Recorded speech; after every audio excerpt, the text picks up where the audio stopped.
Même si je dois me briser les os, je ne laisserai personne mourir. Cette citation, beaucoup d'entre vous ne vont pas me croire si je leur dis que ce n'est ni Naruto, ni Tsunade, ni personne d'autre que Sakura qui l'a crié pour la première fois. Et c'est normal, elle pleure tout le temps, ne sert à rien et critique un orphelin parce qu'il n'a pas de parents, ce qui est vraiment pas sympa. Sauf que tout ça, c'est faux. Du moins, pas comme vous le pensez. La ninja médecin est bien plus qu'un personnage inutile, constamment dans l'ombre de ses coéquipiers. Et alors, malgré tous ses exploits, pourquoi elle est si détestée? Il y a vraiment des raisons légitimes pour autant haïr Sakura Haruno?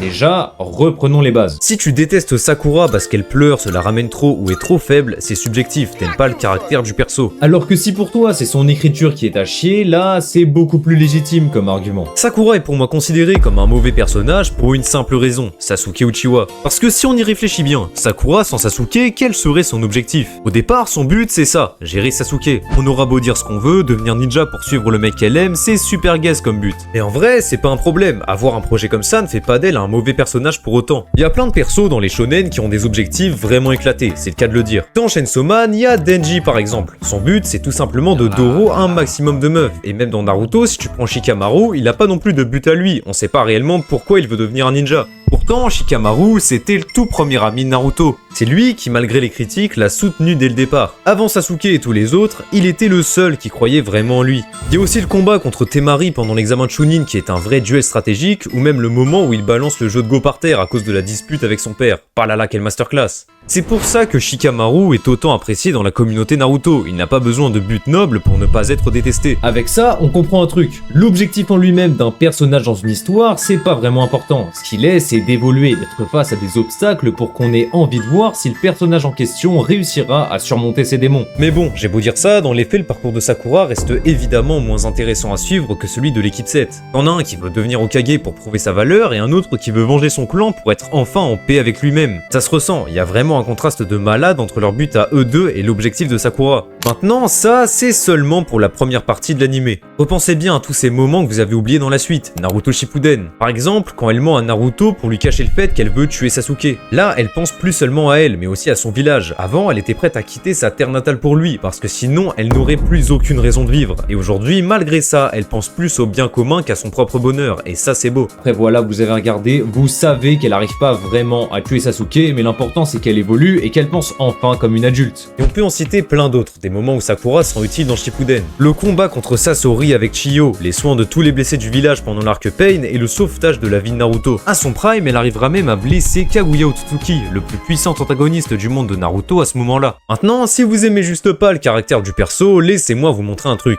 Ce compte TikTok est centré sur Naruto. L'objectif de ce mec, c'est de comparer toutes les scènes de l'anime avec celles du manga. Du coup, j'ai cherché des infos et on apprend des trucs plutôt intéressants. La scène où Sakura critique Naruto parce qu'il a pas de parents est vachement moins exagérée dans le manga. Sakura dit pas ça pour être une connasse ou quoi, elle ne se rend juste pas compte que ne pas avoir de parents, c'est tout sauf une chance, et c'est normal, elle a que 12 ans. La remise en question après que Sasuke le recale, ou le moment où elle sauve encore la vie de Naruto, tout ça c'est des scènes mises à la poubelle par le studio. Quand tu ne prends pas en compte tous ces détails, elle est légitimement inutile, et c'est dommage de passer à côté de toutes ces qualités cachées de Sakura. Un autre élément important à considérer, c'est le fait que Sakura est une femme. Je pense que vous le savez, les mangakas sont pas vraiment réputés pour écrire de bons personnages féminins, et Kishimoto l'a dit lui-même, Sakura est clairement pas assez développée pour un rôle aussi important. Maintenant, on sait que le créateur de Naruto sait écrire d'excellents persos féminins, y a qu'à prendre l'exemple de Tsunade. Elle fait aussi partie d'un trio majeur, et c'est la seule meuf de son équipe, au milieu de Jiraiya et Orochimaru, qui sont des personnages ultra stylés et intéressants. Et pourtant, même si elles se ressemblent beaucoup, il y a une grosse différence entre elles. Sakura est vachement développée si on la compare avec les autres genin de l'académie. Maintenant, quand tu la mets en face de Naruto, Sasuke et Kakashi, qui ont chacun un lourd passé très tragique, il y a un fossé de malade.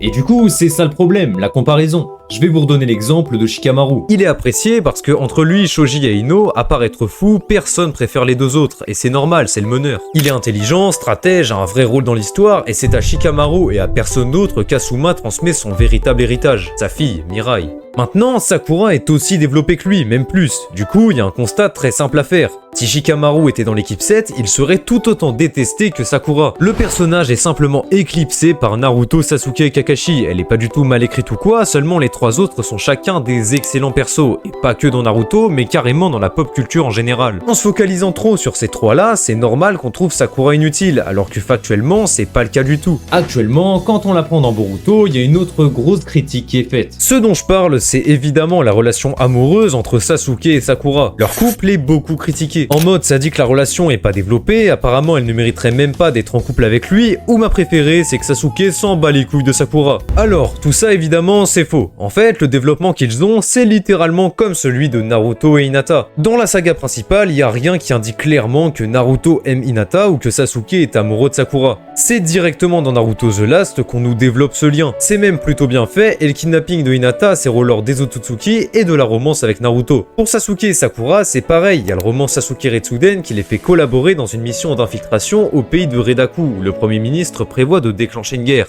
L'histoire en elle-même est honnêtement pas très intéressante. Par contre, ce qu'il est, c'est qu'on nous montre la culpabilité de Sasuke. Il s'en veut de n'être presque jamais présent avec sa femme et de ne pas participer à l'éducation de sa fille. Et aussi le fait qu'il n'arrive pas à exprimer ce qu'il ressent clairement aux autres, comme son inquiétude et son amour sincère envers Sakura et Sarada. Toute cette partie est encore une fois très bien faite, pareil que le film The Last, mais si on n'a pas vu ça, leur relation paraît très forcée, ça c'est vrai. Les gens qui critiquent ce couple ne sont simplement pas au courant que ces éléments de développement existent. Alors mon gars, sois pas comme eux, abonne-toi à mon YouTube et à mon Insta, tu vas voir, je fais des vidéos sur les animés, tu seras pas déçu, et le lien est dans la description, je te laisse aller voir. En Big 2026, Sakura est beaucoup plus mature, elle ne pleure plus, sait être indépendante et son amour pour Sasuke est enfin pur, elle ne l'aime plus aveuglément. C'est malheureusement dommage que son rôle contre les Otsutsuki soit minime, mais elle reste quand même un très bon personnage et la médecin en chef du village. En plus, Kishimoto a appris de ses erreurs, le personnage de Sarada est charismatique, elle a un vrai background familial vu que son père a été absent pendant presque toute son enfance, et sa puissance en combat est vraiment comparable à celle de Boruto, Kawaki et Mitsuki. Toutes ces qualités, Sakura les avait pas du tout ou très peu. Malgré tous ses défauts, la Kunoichi n'est pas un mauvais personnage. Même si comme ça, elle a l'air de pleurer et de ne jamais réellement agir, sa place dans l'équipe 7 la met forcément dans l'ombre de ses coéquipiers. Ce sera toujours légitime de détester Sakura pour son caractère même après tout ce que j'ai dit dans cette vidéo. Mais gardez à l'esprit qu'un personnage dans l'ombre de ses coéquipiers n'est pas forcément indigne d'intérêt et peut parfois surpasser les véritables piliers de leur univers.